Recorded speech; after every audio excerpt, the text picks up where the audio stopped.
नमस्कार बच्चों। आज हम उपयोगिता विश्लेषण के बारे में चर्चा करेंगे।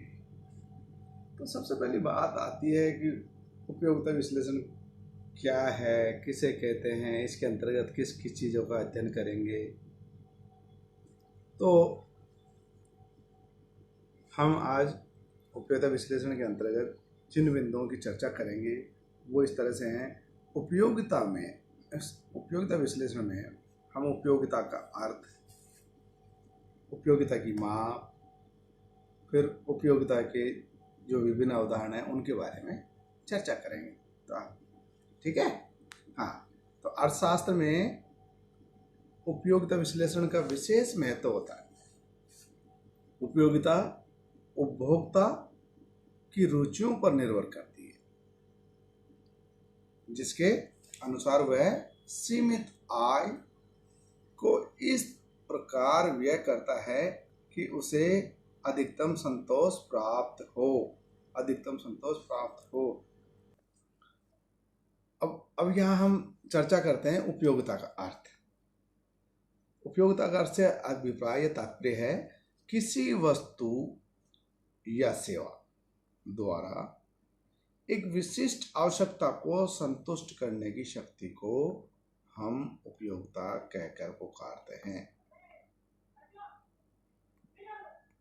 अर्थात यह एक तुष्टिकरण का गुण है, किसी वस्तु या सेवा का तुष्टिकरण का गुण। उपयोगिता व लाभदायकता में भेद स्पष्ट करना आवश्यक है। उपयोगिता यूटिलिटी का संबंध प्राप्त लाभ हानि से न होकर केवल आवश्यकता की संतुष्टि मात्र से होता है। जैसे शराबी को शराब से उपयोगिता प्राप्त होती है, लेकिन इसे लाभप्रद नहीं माना जा सकता। इसी प्रकार दूध से उपयोगिता मिलती है, साथ ही इसे लाभप्रद भी माना जाता है। इस प्रकार शराब व दूध दोनों में उपयोगिता का गुण होता है, क्योंकि ये व्यक्ति की आवश्यकता को पूर्ण करती हैं। उपयोगिता समस्त आर्थिक क्रिया की अंतिम अवस्था होती है। सभी भौतिक वस्तुओं का महत्व इसी वजह से होता है कि वे उपयोगिता प्रदान करती हैं। कहने का तात्पर्य ये हुआ कि उपयोगिता से अभिप्राय किसी वस्तु या सेवा का वह गुण है जो उपभोक्ता की आवश्यकता की पूर्ति करे, अर्थात उसकी आवश्यकता को तुष्टि करे। तो ये तुष्टिकरण का गुण होता है। ठीक है। अब बात करते हैं उपयोगिता का माप।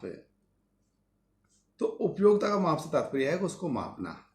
उपयोगिता एक मनोवैज्ञानिक तथ्य होती है, इसलिए इसका माप बड़ा कठिन होता है। लेकिन अर्थशास्त्रियों ने अपने विश्लेषण में इसे मापनीय भी माना है। अर्थशास्त्रीय का कहना होता है कि वस्तु को प्राप्त करने के लिए हम जितनी मुद्रा देने के लिए तैयार हो जाते हैं वह हमारे लिए उसकी उपयोगिता का माप होती है। अर्थात अर्थशास्त्री क्या कहते हैं कि किसी वस्तु को प्राप्त करने के लिए हम जिस मुद्रा या आय का त्याग करने के लिए तैयार हो जाते हैं वही उसकी उपयोगिता होती है।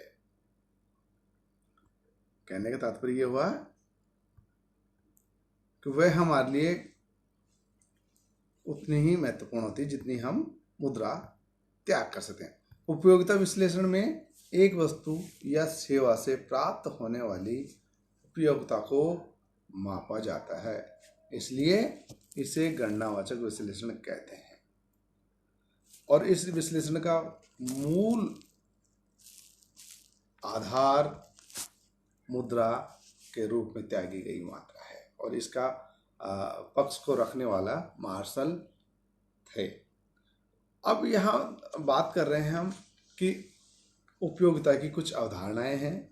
नंबर 1 कुल उपयोगिता, नंबर 2 सीमांत उपयोगिता, नंबर 3 औसत उपयोगिता। तो यह हम बात कर रहे हैं कुल उपयोगिता व सीमांत उपयोगिता की। तो कुल उपयोगिता अर्थात टोटल यूटिलिटी, किसी दिए हुए समय में एक वस्तु की विभिन्न इकाइयों के उपभोग करने से जो कुल संतुष्टि प्राप्त होती है उसे कुल उपयोगिता कहा जाता है। वस्तु की कुल उपयोगिता एक बिंदु तक बढ़ती है, प्राय यह घटती हुई दर से बढ़ती है और अंत में किसी एक बिंदु पर यह अधिकतम हो जाती है। जिस बिंदु पर यह कुल उपयोगिता अधिकतम होती है उसे अधिकतम संतोष का बिंदु यानी सैचुरेशन पॉइंट कहते हैं। तो कहने का तात्पर्य है कि एक वस्तु की सभी इकाइयों के उपभोग करने से जो कुल संतुष्टि प्राप्त होती है उसे कुल उपयोगिता कहते हैं। यदि उपभोक्ता को इस बिंदु के बाद भी, कौन से बिंदु, सैचुरेशन पॉइंट के बाद भी उस वस्तु के उपभोग को जारी रखने के लिए बाध्य किया जाए तो उसके लिए कुल उपयोगिता घटने लग जाती है। उदाहरण के लिए, जैसे हमने एक उदाहरण दिखाया है, इस सारणी के द्वारा इसमें दिखाए गए वस्तु की मात्रा, उनका क्रम दिया गया है 1 2 3 4 5 6 7 तक।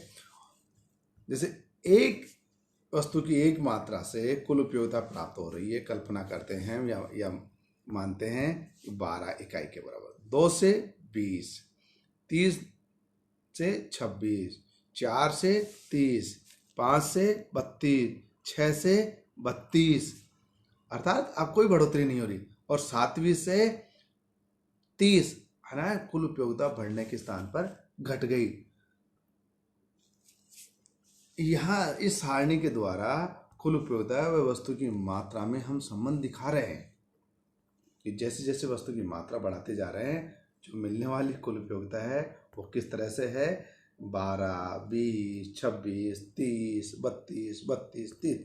और इसी चीज को यदि हम डायग्राम अर्थात रेखा चित्र के द्वारा दिखाएं तो वह इस तरह से प्राप्त होगा। इस चित्र के अनुसार एक्स अक्ष के ऊपर हम वस्तु की मात्रा को मापते हैं, OY अक्ष के ऊपर कुल उपयोगिता को मापते हैं, और हम देखते हैं कि एक इकाई के उपभोग करने से उसको 12 के बराबर उपयोगिता मिल रही थी। 2 से 20, 3 से 26, 4 से 30, 5 से 32, 6 इकाई से 32 और 7वीं इकाई से बढ़ने के स्थान पर गिर गया। तो जो डायग्राम बना वह ऊपर जाकर के गिरता हुआ दिख रहा है।